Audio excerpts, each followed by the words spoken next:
Now, some residents who lost their homes after devastating April 2022 floods in the KZN will spend yet another bleak Christmas after municipal officials demolished temporary structures they had built. Residents say they were left in limbo after the floods, but have received no assistance from the provincial leadership to rebuild their homes.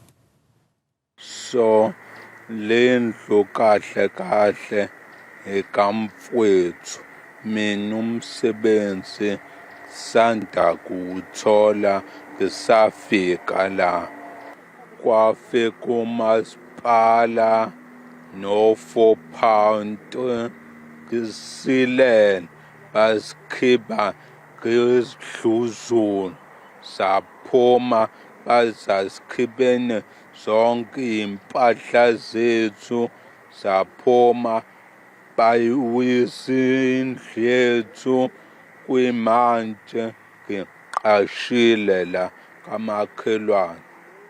Kubuhlungu because sinabantwana and umuntu mayefika azodiliza le ndawo soyitshela ukuthi yona khaya nalo nezingane zakho and kungekho into akunikeza yona ukuthi mhlambe since ngikususa la ngikubeka la and ayikho iminyango esesingasayihambanga esichazelwa ngayo ukuthi mhlambe sisosizakala.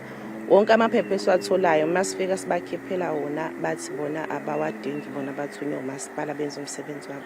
So nathi asazi ukuthi ibona kuphi sekufanele sikwenze manje.